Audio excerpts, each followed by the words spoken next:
Welcome to Pulling the Threads podcast. Thank you for tuning in to the second part of this two-part series where David LeBlanc interviews me. You can learn more about my story, so tune in for this. And make sure you like and subscribe on YouTube. Follow us on Spotify. Join the Facebook group and join the discussion at JesusTheJewWithinJudaism.com. Make sure you subscribe for all the updates and new upcoming shows. And make sure you post your feedback and comments about this after viewing this episode. Looking at things within the text. Credit, yeah. So you're pressing forward. So you already mentioned that part of your decision was because of your dad, and just the fact that he didn't want to pay for your schooling. That's probably a big factor. But that aside, let's put that aside. You chose from a secular professional educational track, you went towards a religious one, but you've already explained how you feel like you need to fix something, right? You feel like there's something you need to get closure, and you need to overcome some of what you've been through and some of what you're feeling, and you feel like this is a path where you're going to find a sense of wholeness and satisfaction, and that if you can just pursue the knowledge, right? That you know that you're a critical thinker. You're probably at this point in your life in your young 20s, you're probably not giving yourself enough credit for being a critical thinker. You probably just feel like, why am I always at odds with people with these questions I have? But yet you're pressing because you feel like at the end of this process, you're going to feel peace, wholeness, and some sense of closure to the pain you've experienced. And you feel like that this path is a better path for you than that professional path that maybe doesn't have that element to it, even though it might be more financially prosperous. It's not going to fit that deeper need that you have. And so I'm projecting here a little bit, and if I'm off a little bit, please correct me. But I feel like I really resonate with what you're talking about, because I feel like I had the same journey. And there's this drive that we have, right? That we just feel like we have to know. Like there's something that needs to be uncovered, and if we can keep looking at it, we're going to find it, and it's going to answer the question that's the deepest question in our heart, and then we're going to feel at peace. And so we already started this interview where you feel very comfortable with where you're at right now, and you've had to go through a lot to get there. But this is a really important point in your life where you're in your young 20s, and you're looking at going into ministry at this point. They're pushing you into this, that you're going to serve ultimately on the mission field and all this other stuff. And even at this very juncture, you're already like having issues with what they're trying to teach you. Yeah. Did I overstate some of that, or would you say that that's accurate? I mean, yes, think I'm following God by the information that I've been led to believe. Right. Pressing forward with something. See, back to like what I was saying though, like when I was a child and I would walk and clear my head and kind of pray and process things. It was simple. Yeah. It was a simple thing, but it gave me peace. And, later in life, similarly mindfulness and, meditative practices that come from like Musar and stuff have helped with the same kind of thing. And I try to be very mindful, to be present in the moment and not worried about the future or the past and whatnot. Very simple thing, but I mean, it centers, it grounds you. But at the time, I was trying to find peace, trying to deal with why bad things happen to good people, why all this stuff happened to me. Looking for a healing God. But to be honest with you, the answers that I sought weren't in religion or Christianity at all. I was diagnosed with PTSD from the abuse that I experienced. And, I had to start taking, medication and going to counseling and stuff like that. And starting to grapple with the mental health issues. It was about that time because I was at Bible college. I was having emotional difficulties with roommates that had their own personal trauma that they kind of let out on people. And so, yeah, I'm not going to get too off in the weeds on that one. No. I understand. I apologize if I kind of derailed you a little bit, but I just felt it was a really important point of your journey, where you were at emotionally at that time. Yeah.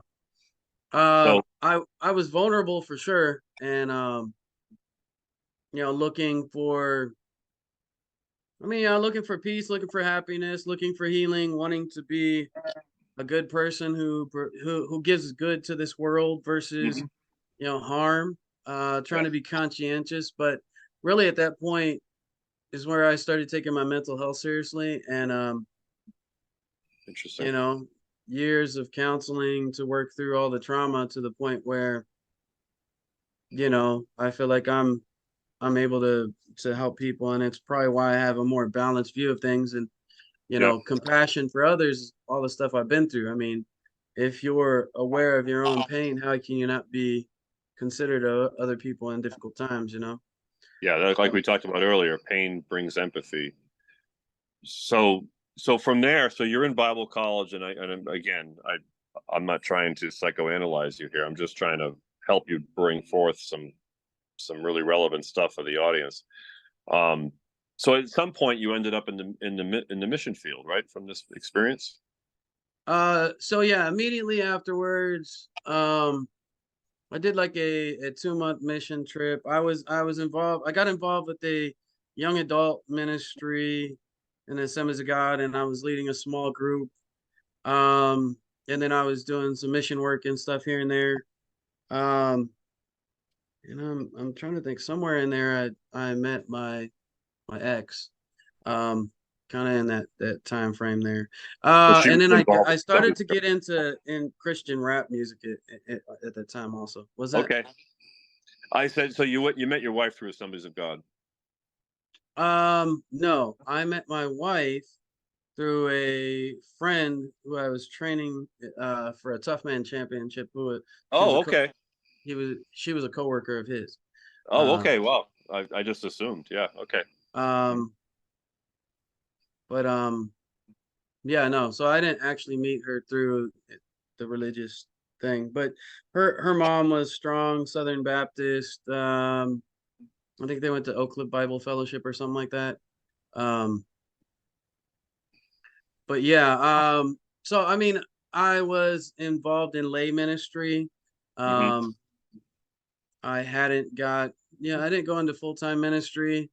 I had ethical questions and concerns about the ministry from what I seen behind the scenes. Um, the business of looking at it as a spiritual endeavor, the business of it, a lot of it just didn't rub right with me. So I never committed to the full-time ministry. But yeah, Because so I of that started. reason. Was that? So you had potential opportunities, but you just were unsettled about it. Yeah, and I wasn't so convinced of the dogmatic theological statements and the views, and I still, when I preached, was very Tanakh, very Hebrew scriptures oriented. Like a majority of everything I said, um, and for a while there, it was definitely affected by the revival stuff that was going on, where they had an emphasis on the tabernacle and the festivals and stuff like that from a totally Christian Jesus is everything perspective. So given it's not where it ended up, but everything that I did kind of had a flavor of the Tanakh, the Hebrew to it. So I hadn't fully went Messianic yet. When I was in Bible college, I had went to like a couple Messianic, things here and there. Um, but yeah, so I get, meet my wife, we get engaged. I have this idea in my head. It's like I want to raise my kids Jewish. And I was just thinking When of do you just, think that idea just started to come up in your mind? I don't know.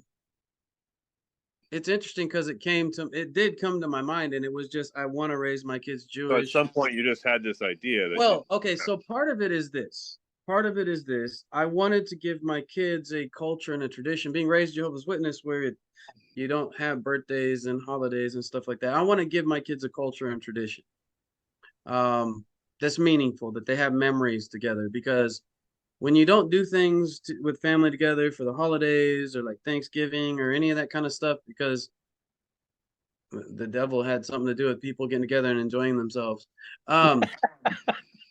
Don't understand, how the devil wants families not to No, connect with each other and bond. obviously a bad thing. Yeah. No The devil's in families bonding. I wanted to give my kids Yeah. a tradition and a culture, and it's the one that made sense to me. It's the one I had the least problems with. Um, Right. And so I'm like, this is what I want to give my kids. I have a lot less questions about this than I have about other stuff.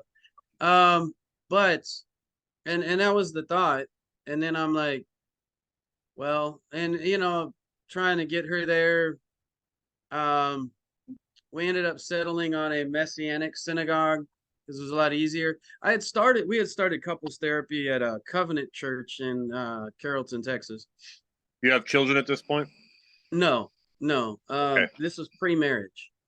Gotcha. Because like my marriage is what brought me to Messianic Judaism, getting married, because we had a Messianic Jewish wedding, which was a compromise and felt weird, but it did feel a bit appropriatory. Like it wasn't. I had questions, but in so we started out at Covenant Church, and the discipleship for pre-marriage, it was very controlling, very, I don't know, intrusive. It didn't feel appropriate. And then I was like, all right, we need to do something different. And that's when we got involved with Baruch Hashem, the Messianic synagogue there. And it was one of those Torah observant Messianic synagogues. I'm familiar with some people that are part of it. Yeah. Huh? I've had relations with people that were part of that synagogue. They were very, the Jews, Some arguments. read the Torah portions. Gentiles have a different place. They can't necessarily be they did have a associate Gentile rabbi, but he didn't do, he never, he would not take on the role that like Jews play. So there was like a second class citizenship thing to it that was it wasn't clear, because it's not like in a Jewish synagogue where Gentiles can come, you're either Jew or not Jew, but if you want to become a Jew, like you could convert. I mean, you could be a Noahide. It's a clear, very simple process. It was very convoluted. I'm already at a place that, for me, the Tanakh was the foundation. The New Testament was supposed to be laid upon. And if anything is to happen, like, Christians should get back to that foundation, is where my mind was.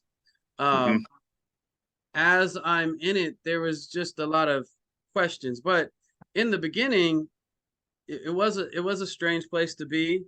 I did get to learn some of the Jewish traditions, and like the Shema and Ve'afta et Adonai, like the Ve'afta after the Shema. Like, you start learning some of the liturgy and stuff.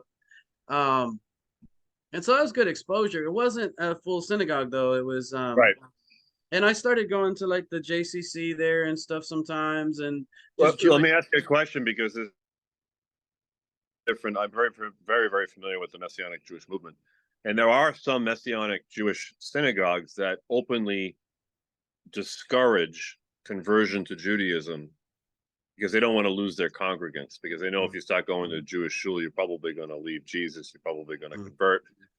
That's really their fear. But they also emphasize, like you mentioned this word convoluted, there's a real tension between people that came up through the Hebrew roots movement and embraced the one law position versus groups that acknowledge the distinction between Jews and non-Jews, and the obligations to Torah that each group has according to that. So the Baruch Hashem, would they have fallen within the one law concept, or would they have been more of the distinction between Jews and non-Jews? The distinction between Jews and non-Jews. Right. So they didn't expect you as a non-Jew to be fully Torah observant, but they were happy to have this. Right. Right. I'm only saying that for the sake of the audience who doesn't understand what we're talking about. They kind of Yeah. eschewed it. They kind of Yep. discouraged it actually. Right. They didn't offer a conversion for Gentiles who felt like the Torah was for them. Hmm. So it was kind of it was weird because I felt like the Torah was for me and I wanted to participate in the full Torah service. It was not a full Torah service. There was Right. Torah elements, but it was basically a church service with Torah elements. Right. Um, but the messages were still very full of Jesus and New Testament and Galatians, this and What Ephesians was that. their what did their statement affirm the Trinity? I think they were MJAA, Okay. Messianic Jewish Alliance of America, or whatever that one was, the MJAA. Yeah, I the think that's MJAA does affirm the Trinity. Yeah. yeah. They So have a tortured relationship with it, but they do affirm it. And yeah, then the reason they affirm it primarily is they don't lose their Baptist funding. yeah. You know what? I think they were MJAA or a UMJC, one of those two. But Oh, either way, UMJC. Yeah, UMJC is definitely Trinitarian. yeah, yeah. Oh Yeah. yeah. I mean, it basically was a church that met on Saturday and did some Right. Jewish stuff. Right. Um, but I appreciated, the traditional Jewish portions. What was the makeup, So would you say, of and this is my last question as you go on here, and this is just for the sake of the audience again, but what would you say the makeup percentage wise was of Baruch Hashem, the congregation you're part of that you got married in, between Jews and non-Jews? Like how many percentage of Jews versus non-Jews? actual Jews, Yeah. I'd say at least 80% Gentiles. I don't even know if it was 20% Jews. Right. About 5 Jews in a congregation of a few hundred. And they were probably in mixed marriages, right? Yes, yes, Correct. mixed Right. marriages. Yes. Right. Okay. No, Uh, just I'm only bringing that forth so that we don't leave the audience in the dark as to the kind of environment that you were in. But go uh, ahead. Yeah. Yeah. yeah. So halakhically, I would now question the status of some of the Jews, but I don't know. Like, yeah. Um, Nobody who is truly observant of Judaism, um, maybe unaffiliated Jews who came to Jesus, Yep. uh, who that were related, married to a Christian and wanted to have a Jewish Christian experience for their significant other would be my read, I guess. But nobody who is just like deeply authentically Jewish, maybe culturally Jewish, but wanted to have a Christian version of, I mean, a Jewish version of Christianity. Um, Yep. so then, Right. about this time, my wife, through her work, decides to move to California.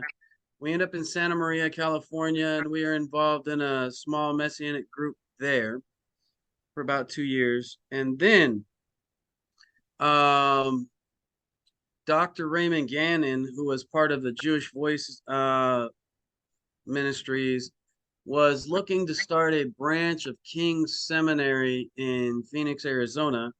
And I forget what I was at, some Messianic conference. And he's talking to everybody. And I distinctly remember being talked to by him and invited to Phoenix to get involved in the startup of this Messianic yeshiva. So they called it. Yep. I question that status now, but Yeah. let's just give Jewish names to a Christian Bible college. Mhm. But so yeah, my family moved to Phoenix to get involved in the King's Seminary Jewish Voice Ministry. Um, Again, I always like kept running into like contradictions within the stuff that was being presented. So I never full on became, I did ministry here and there and missionary work. I never became like the head pastor of anything within that. At that time, though, I was working with the Assemblies of God, and I did start kind of the paperwork process to become ordained with the Assemblies of God. I had completed all my hours and this, that, and the other, and but We should mention as an aside yeah, that a huge portion of the Messianic Jewish movement comes out of Assemblies of God. Assemblies of God as a denomination has always been at least mildly supportive Yeah. of these Hebraic elements, the blowing of the Yeah. shofar and all these different things. I've always kind of embraced that. And then you also have another whole element that comes out of the Southern Baptist movement. Yes, that was the other one. I was gonna say Assemblies and Southern Baptist. Yeah. Yeah. So Yep. So and I should also mention that while I'm talking and I'm interrupted you, the Jewish voice. So one of the things, and you don't have to address this now, but maybe as you continue to tell your story, we can discuss this a little bit. One of the things that I found shocking, for instance, I was enrolled in King's University. I was an online student from the Texas campus under Dr. David Rudolph, and had some correspondence with him. And of course, he wrote that book. I forget the title of it, but he wrote basically a Paul within Judaism book. And anyways, I ended up getting pushed out because I was non-Trinitarian by then. So I used to argue with people in the group chat in the class about. I used to argue about the bogusness of the Trinity, and so finally, one of my professors was like, "You do realize that King's University embraces the cardinal doctrines of the evangelical world, including the Trinity." And I said, "Well, that's kind of a." I remember saying that's really kind of a non-starter for me. How can you claim to be teaching a return to the Jewish roots of the faith, and yet you're embracing a doctrine that didn't exist in the church until the 4th, 5th century? And that was it stonewalled me, like it ended my education. yeah. And so you mentioned Kings, and that's why I mentioned that, because I'm like, wow, yeah, so Jewish Voice. When I was a Christian, I saw organizations like Jewish Voice and One for Israel and Jews for Jesus as doing a positive work of trying to reach Jews. And after converting to Judaism, I detested these organizations because of their subversive types of missionary work that they did. Anyways, I didn't mean to jump ahead of you, but no, you're good. Well, yes, subversive. It was my interactions with Dr. Gannon. See, I already had like a suspicion of the ministry from everything I saw before Bible college. The intentional control tactics, the manipulation, the willful knowledge that you're intentionally manipulating people. I was aware of that kind of stuff. I naively thought maybe Messianic Judaism is somehow different. But there's all the infighting between the different groups and whatnot. But to see that they're really just functionally churches, and that everybody that ran them were just pastors. And there wasn't anything different between the Messianic synagogues and churches. They were churches with different names. I mean, the semantics was different, but it was the same. But really, like the pivotal moment for me was sitting in the office of Dr. Raymond Gannon at Jewish Voices Ministry, a Gentile who has no problem eating, a bacon cheeseburger. Talking about dressing up and wearing tzitzits in a Jewish community to try to convert, he said, to look more Orthodox than the Orthodox to convert Jews. And I'm just sitting here like, wow. Mind you, my studies, personal studies never ended. I'm reading the book Messianic Judaism by Rabbi Carol Shapiro, which refers to Gentiles dressing up as cross-dressing. And I'm like, well, he just said it. I mean, again, it's does a thing hold up against itself? And you're hearing outside criticism, and you're like, well, you made the case. Like, wow, okay. At that point, I was done with Messianic Judaism. I had started studying Hebrew at the Kollel. You already have your foot in an authentic Jewish base at this point. What's that? Well, just I didn't mean you were about to say it, but so at the time that you're meeting with Dr. Gannon, you already have yourself somewhat within actual authentic Jewish space. I mean, so seeing the difference. Yeah, I mean, I would, I think I had visited. Well, yeah, yeah, no, I had for a while. When we were in Santa Maria before moving to Phoenix, we went to Passover at Chabad. We went to Shabbat at Chabad. It was a wonderful, very small environment. They make the big meal and Yeah. very festive and all the Oh yeah. bracha and all the blessing. And it was a Poland and warm everything. Yeah. environment. I really liked the Shabbat meals and Lots of Passover at vodka. Chabad. So yeah, we had been to Chabad. So yes, and then but even when I was started with the Messianic movement in uh Dallas, we went to the JCC for various holidays and festivals. So I mean, I didn't have anything in my mind against crossing lines into just like straight Jewish space. I would go Right. into Jewish spaces and just it's cool. Well, but They're not worried. you're personally, you're not going there hoping to convert them to Messianic Judaism. You're just going there to No. experience Jewish life. Right. Yeah, Exactly. just Passover, Shabbat, these things that Right. Messianics are talking about. I'm just going there like, okay, well, how do they do it? And Right. one, to do it the way they do it, and two, like see how it is without Jesus. Right. And Right. then Exactly. it's like then you start to see the inappropriate and misplacedness of Jesus being put in this stuff. Yeah. But that's a whole nother one. But yeah, so I mean, yes, I had never, yeah, even before I went to Bible college. You know what? I went to a Passover before I went to Bible college. A Jewish Passover or an evangelical Passover? I'm trying to, it was a synagogue meeting in a church because they lost their building. Oh wow. Okay. So it was an interesting space, and I probably felt safe because it was within a church building, but they had their Aram Kodesh and everything, and no, it was Jewish. So yeah, I mean, I guess I didn't track all my like It couldn't interactions. have been Orthodox. It had to have been a No, I reform. think it was Yeah. Reform. I think it was Right. Reform. Because a reform would have no problem with that. The Orthodox would never do that. Oh yeah, there's a woman rabbi, and so yeah. Okay. It Gotcha. Right. was it Yeah. was it. Okay. Um, and for being Christian, Reform is a very comfortable space. It's not too Yeah. They don't care. challenging. They don't care. Yeah. So um, People don't but realize yeah. that, right? So Isn't what's that that? true? You and I, like we've experienced this, but we talk to Christians and a lot of people like that have interests in exploring Judaism.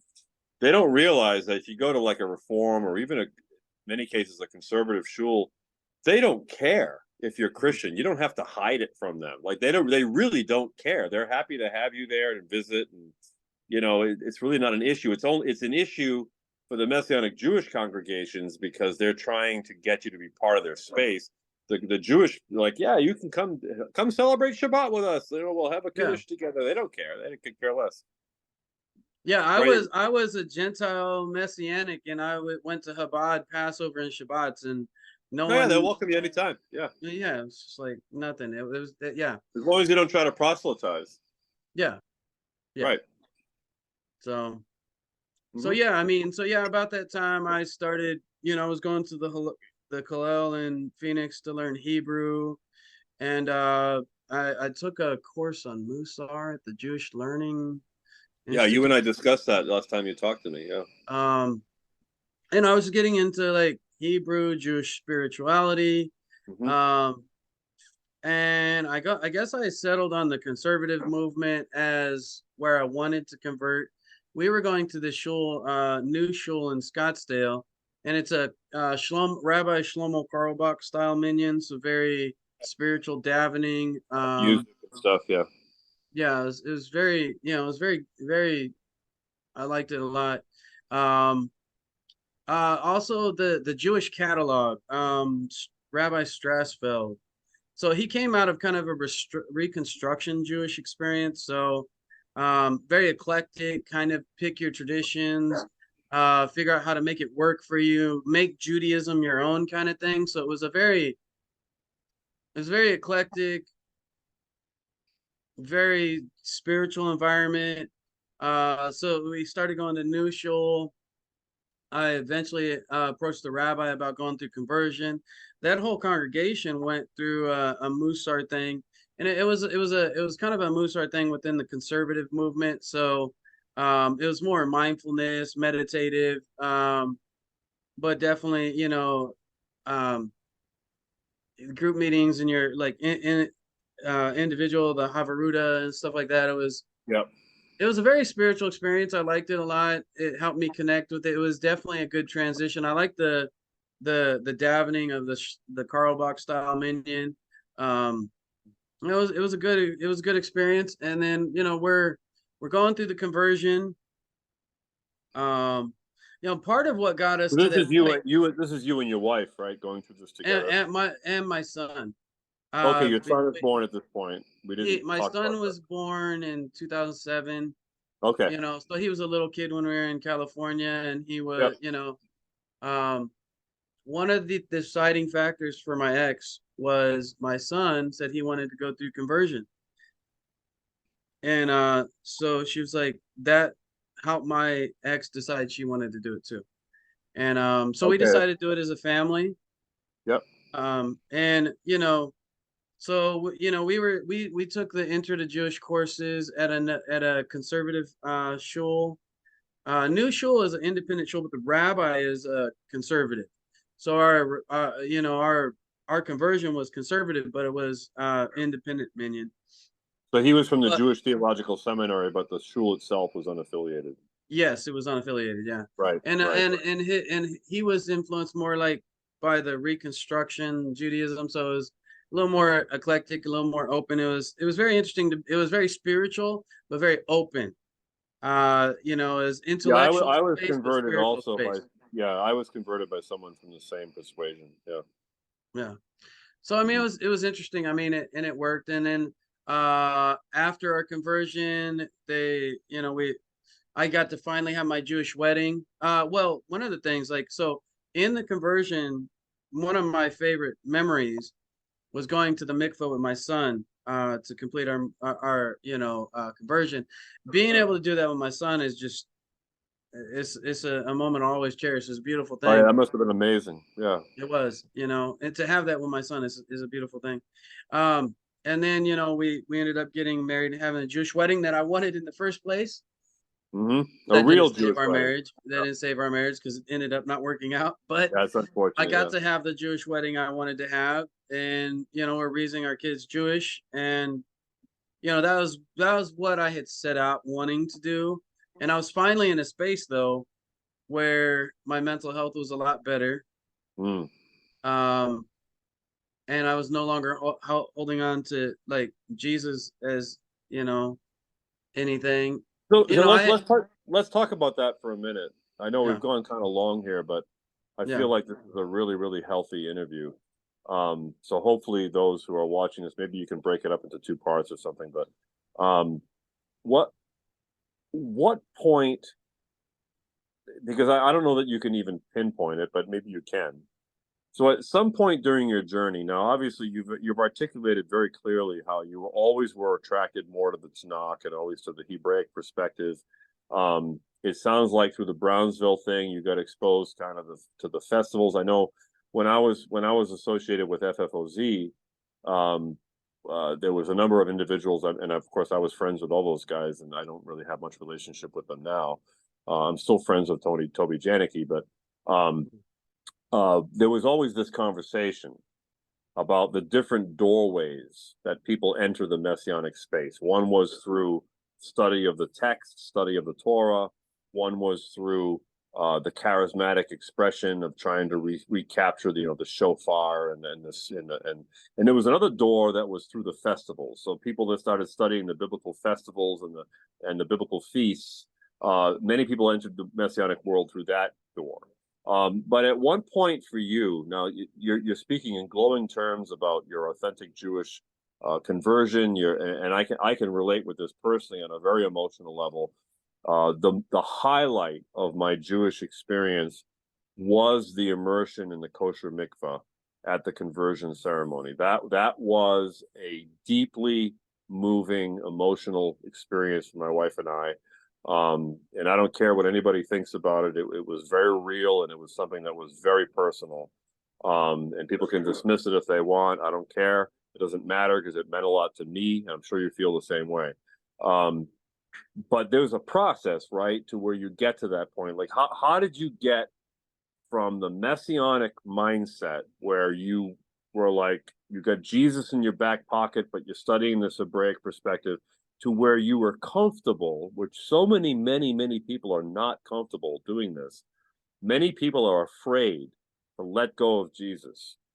But what point did you have in your journey where you were comfortable just kind of letting the Jesus concept just kind of float away on the water and just embrace your Jewish identity? How did that happen for you? Well, I guess laying the scholarly foundational work, So Yeah, right. I had built a vast library. Oh my gosh, it was intense. Same. Of everything about Second Temple Judaism, the parting of the ways, first century Judaism, the ancient Near East. I done a lot of studying, just an intense library. I mean, I had Christian resources, Messianic resources. I started really picking up a lot of the historical critical, textual critical stuff. Bart Ehrman, James Tabor, Chaim Maccabee, Paul the James is great. Mythmaker. I love James. I really was getting to, and I had bought the entire, like, the Ante-Nicene Fathers, and just a lot of these early texts that we don't, one, they're not considered canon by most Christian organizations, but like this whole look at things and test it against itself kind of thing. So I was, the diversity of gospels in the new in the first, second, third, fourth century, more so than what we have. The echoes of the early Jewish Christianity. What I came to, like, and this was before I left. Like, I don't know what point I came to this in, but I was reading the Epistle of Peter to James and its reception. It talks about the receiving the traditions that came from the 70 elders and following the traditions according to Moses and the initiation into the tradition of Moses. And then it goes on to explain mikvah, immersion in water, and a communal meal. And then in James's response, he's saying we only give this to men of the circumcision. And so you have to be circumcised. You have to go to a mikvah. And I'm like, whatever this is talking about is Jewish. It's not Christian. They were converting people to Judaism. So that, I mean, at some point, and I'm like, I don't remember at what point, when I was in the Messianic movement, because I had a blog, Paradox Parables, that at one point got up to 250,000 views a year. I used to have a Messianic Sitter app for doing liturgy on an Android and iPhone and stuff like that. I was in communication with, huh? Yeah, I had the same thing. Wow. Yeah. Yeah, I had been in communication with FFOZ, about their sitter and its production and stuff. Did they But yeah, ever come out with it? Because it was like years. yeah, they came out with a I few was talking to versions. Aaron Eby at a conference one time, and I'm like, "You guys ever going to come out with it?" He just about hit his face. He was like, "It's a hard thing." Yeah, yeah, Anyway, yeah. I remember I got early versions of that before it was fully out too. yeah, yeah. I you know I was at a place that there was this Jewish foundational thing Mm-hmm. before Christianity, and my involvement because when I was in Phoenix, we were part of like a Torah club thing, was, like, Christians need to know about the Jewish roots, but really, if a Christian, coming from a Christian, it's a different thing. It's not actually what it was. So Yeah. yeah, in the process of this getting back to the original thing, Mm-hmm. I finally get to a place where uh I just don't, but based on everything I read, I don't believe the New Testament. Based on my experience from when I was a child, all the questions I had, Bible college that I had, Messianic, like, the New Testament never became a thing that um didn't have holes. It always had holes for me. So Mm-hmm. it came to a place where I just um I didn't believe it to be a sacred text anymore, and I didn't believe it to be telling me the truth. Um and I didn't believe in Jesus. So, and that was before my conversion for sure. I figured that. I appreciate you taking the time to kind of walk us through that, because Yeah. it's always right, isn't it? And I'm sure you experience this as well as I do. Um, People are always shocked Mm. because you're taught as a Christian, especially as an evangelical, not so much as a Catholic, but you're taught as an evangelical Christian that once the old verse, right? I think it's in Thessalonians, that once you've tasted of the fruits of the Lord and then fall away, that or maybe it's in Peter, that it's like you're damned, like once you've tasted it and walk away, like that's a really bad place to be in. And people are always shocked when you tell them that, oh, I used to be, like I tell people, I used to be a pastor. I tell this story in my book, which I'm going to send you a copy of it, by the way, because you need to read it because it's so much like your story. Um, I was at a grocery store during the COVID event because my business slowed down because of all the lockdowns. So I took a job where my wife worked, and I was just stocking grocery shelves at Publix grocery store. And I had recently converted, so I was like fresh out of my conversion. So I was working. I had my zit seat, I had a kippah, um, and constantly having conversations in the store with people like, oh, wow, he's a Jew, right? Because he identifies as a Jew. And I had this guy that came up to me, and he was this radical dude, right? He was like this older guy. He had long white hair. He had a cowboy hat, long white beard. And anyways, he walks up behind me. I'm standing on a ladder, stocking shelves in the top row. And he's like, Shalom. And I just kind of turned and I said, Shalom. And he's smiling at me, and he's like, you're Jewish. I'm like, yeah. He says, do you know your Messiah? Because I'm in the Bible Belt, right? And I knew where he was going.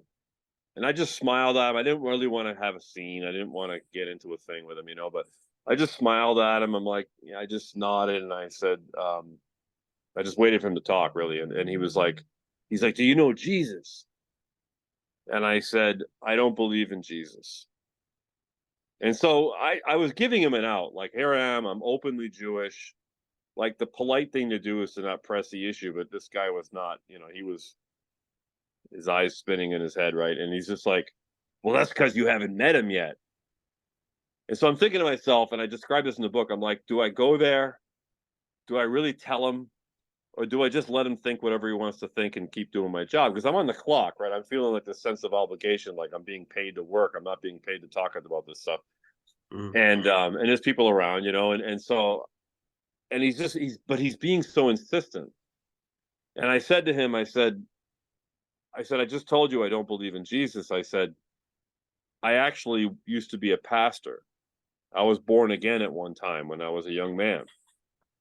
And he just literally, it was like somebody shot him in the chest. He just like backs up and he gets this look of horror in his face. And he's like, how could you experience that and turn your back? He says, oh, I'll pray for you. I'll pray for you. And he walks away and he wouldn't talk to me anymore. And I was like, I was just trying to be friendly. Mm. And it's like when you experience that and you realize the brainwashing, right? And then you get involved in the Jewish community and it's so different than that.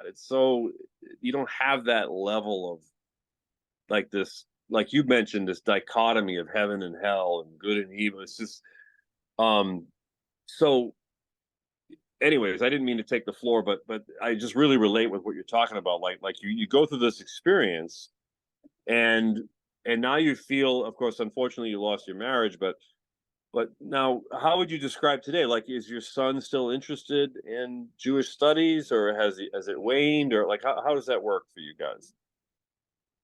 Um, Kind of so jumping around. divorces are complicated, and Yeah, right. um, Judaism is still a part of our family life. Um, my kids are here. We do Shabbat. We do the festivals. They were here for Rosh Hashanah. Um, they're going to be here for Simchat Torah on Friday. Yep. So Judaism is still part of our life. I have a teenage son, so maybe it had more meaning to him when he was younger than it does now. Sure, that's normal. But That's yeah. but my son, his values are still influenced by, the Torah and Judaism and being Jewish. Being Jewish is part of his life. He has to go back to a family that's mixed. His mom's become non-observant, and her extended family are hardcore Christian. So Yeah. they've had to make the choice of being Jewish and defining themselves as such. But I mean, it's still meaningful to us. Sure. Yeah. But No, I know my 16-year-old daughter was shocked one day when she was still in, 'cause she's doing online school now. She's going to be going to trade school. But when she was in high school still, I think when she was a freshman, they did a study of the Holocaust in her school, and we had converted like maybe a year before that, and and her teacher, at one point when they were asking people where they were coming from, they were trying to be very inclusive. You know, this is the Bible Belt. Most people here are Christians, evangelical, and but we have a mixed community here. We have a lot of foreigners here. We have a lot of Buddhists. We have a lot of Muslims. We have so it's a very egalitarian culture here now because of all the growth. And anyway, she was asked her perspective as a young woman who was Jewish on the Holocaust, and she was mortified. Like she came home like so stressed because all of a sudden it hit home for her. Oh my gosh, I'm Jewish. Like this is something I have to come to terms with because she wasn't raised like that. You know, so there's a lot of paradigm shifts you go through, but yeah. So I can totally understand what you're saying, and like my daughters now who went through that with us. My oldest daughter is agnostic now. Uh, my son-in-law, who was married to her, that they were going to convert, but then decided not to. I have an oldest son who's a pastor, a Calvinist pastor up in Vermont. He refuses to read my book, but we have a great relationship, thankfully. And his wife does not want us to influence her children, however. And then we have my 21-year-old daughter who is non-religious completely. She has no interest in any religion at all. My 29-year-old son wants nothing to do with religion.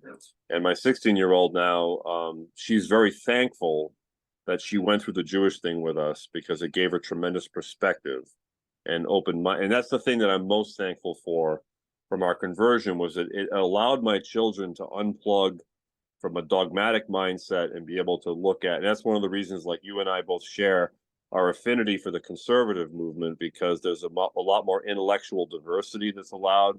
You're allowed to explore critical scholarship. You're not considered a heretic.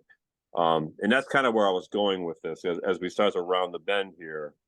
And I don't want to cut you short in any way, but I'd like you to talk about how you became attracted more. Of course, you converted to the conservative movement, as you've already described. But what is it about the intellectual tradition that attracts you? And also, as an aside to that, my question for you would be, how has your study of critical scholarship related to the Tanakh impacted your faith in any kind of tangible ways? Very good one. So I very much appreciate critical scholarship, and the fact that critical scholarship doesn't challenge leaders in the conservative movement in the way that some others do. I mean, my rabbi has openly talked about the document hypothesis and when certain parts of the Chumash were written, the cultural context of it, of the different sources. This like certain portions written during the Elohist or the Yahwist, the Deuterist, or the priestly sources, whatever. I mean, it's nice to be in a space where these things are openly talked about and actually used as the method of explaining this thing versus this is exactly how it came down from Mount Sinai.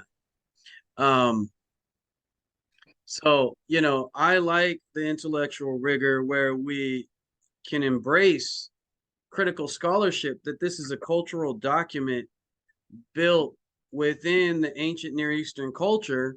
And the Sumerian and Akkadian myths may have played into the building of this folkloric hero. I would say that yes, there's probably a historical Abraham and Moses, but these are folkloric heroes. I mean, um, the it's nice to be within a tradition where we can say, hey, this is probably folkloric heroes, but this is also the Jewish tradition and Jewish culture, and it's best understood within the Jewish tradition and culture.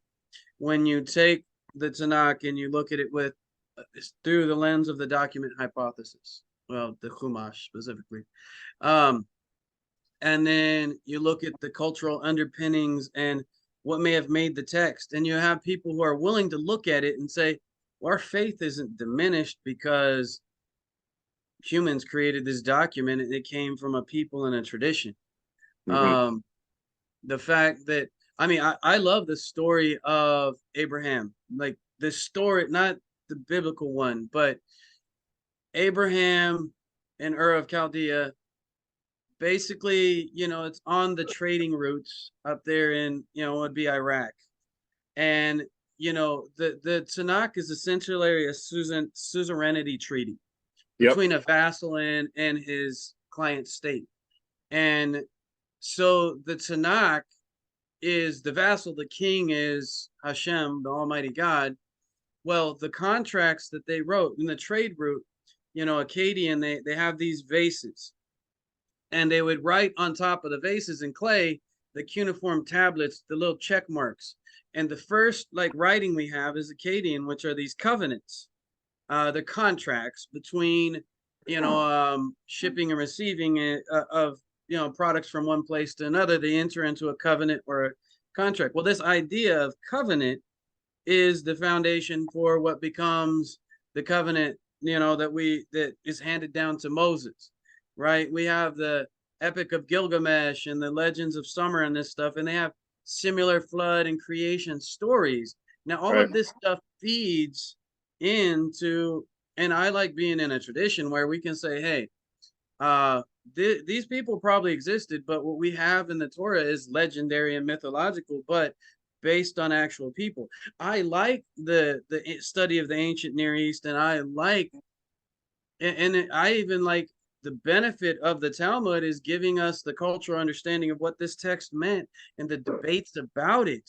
But I look at it totally secular. I don't look at, when it's funny when I am hypercritical of the New Testament and people are like, well, but your scripture, and I'm like, I subscribe to the document hypothesis. I don't subscribe to the inerrancy of the Torah or something like right. They create this straw man argument like, oh, you're a Jew and you're having this debate. So, by the way, God screwed up with the Tanakh as well. And you're like, well, it's a human document. Yes. Right. Hey, you're not Rabbi What conversation are we having? Because you want to have the conversation that you would have if you asked me a question, or the one where you assume things. Right. I do believe in God, and I believe that the Torah and the Tanakh does represent the Jewish tradition and the Jewish people, and it's best understood that way. And the Western world has been changed by the ethics of the Tanakh, so it's a very valuable document. But do I believe that the Chumash, I keep saying Chumash, the Torah, the first 5 books, is the literal words of God handed to Moses on Mount Sinai? No. Right. But I believe that there is something, back to what I said at the beginning about spirituality and what I believe, that there's the divine spark, the Netzotze Elohim, and the Klipot, the husk that covers things.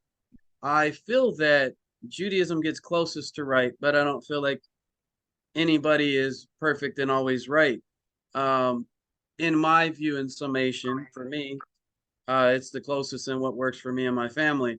But at the same time, I'm non-dogmatic about that point. Like, it's okay if people disagree and find morality and whatever. Yeah, go ahead. So let's wrap things up. This has been a really enjoyable time. I've really enjoyed having the opportunity to get to know you better, and hopefully that the audience feels the same. And you have this project that you're doing, Pulling the Thread podcast. You have it on Spotify. You have it on, I think you're still on YouTube, right? Or you're off YouTube now? No, I'm on YouTube and Okay. everywhere you can podcast. I mean, they listen to podcasts. It's everywhere. Yeah. So, wh- have you been enjoying this process, and what are you hoping to do with it, and what are you hoping to accomplish with it? I have been enjoying the process. Um, and like I was getting messages from a guy today on Messenger about how it's been beneficial for his journey, going through something similar like you and myself, and like the entire Messianic congregation that converted to Judaism that I had on recently. Yeah, that was Um, fascinating. Yeah, yeah. So I mean, I'm finding it beneficial, yes, and the conversations, the information, and some of the interesting people that I'm going to have on the future up here. I look forward to having conversations with people who their works have influenced like why I do what I do. yeah. I'm Uh, hoping to introduce you to a few people too. yeah. So I'm enjoying it. I My publication schedule could probably be more consistently, but between work, being a father, and all the I other get it. things I Yeah. have, I do have a bunch of stuff planned out. And yeah, I look forward to keeping going with this and continuing to Well, produce I think you're doing content a that great people job. are Yeah. finding benefit from. Yeah. I think your articles are excellent. I think you really put a lot of effort into it. I think they're well thought out, and I encourage people to. I've tried to share some of the things that you've put out. I haven't shared as much as probably I should, but I take some risks owning a business here in the Bible Belt when I put stuff out there that anything that criticizes mainstream Yeah. Christianity sometimes gets some blowback. But at this point, I'm 55 years old, and if people are going to judge me based on that, then I don't really need them in my life, so I'm not really worried about it. But I think you're doing a fantastic job and a fantastic service. Uh, I used to be in this space. I used to have a very active YouTube channel. I had about 900 subscribers at one point, which is very modest, but it was. I started getting some blowback from some of the nastier elements of the atheistic crowd that just I don't know, very temperamental, and I just didn't want to deal with the drama. And I'm busy building my business and trying to take care of my family. And what you're doing, I think, is great. And I just want to encourage anyone that's watching this to just continue learning. I'm sure you feel the same. Any last thoughts you have before we sign off? No, thanks for doing this, and yeah, I hope that this was beneficial. It's kind of fun Yeah, doing it in reverse and being yeah, it's been asked interesting, questions. hasn't it? Yeah. Yeah, so hopefully we'll have more conversations, and like I said, when we get off the air, I have a couple things I want to share with you, but if you have time, but I've had fun doing this, and I'm glad we finally connected. All right, yeah, that sounds good. And yeah, we can do this again sometime. And yeah, thanks for tuning in. And make sure you guys follow on the YouTube, join the Facebook group, follow it, Jesus the Jew within Judaism.com. And make sure you guys plug in and like and subscribe.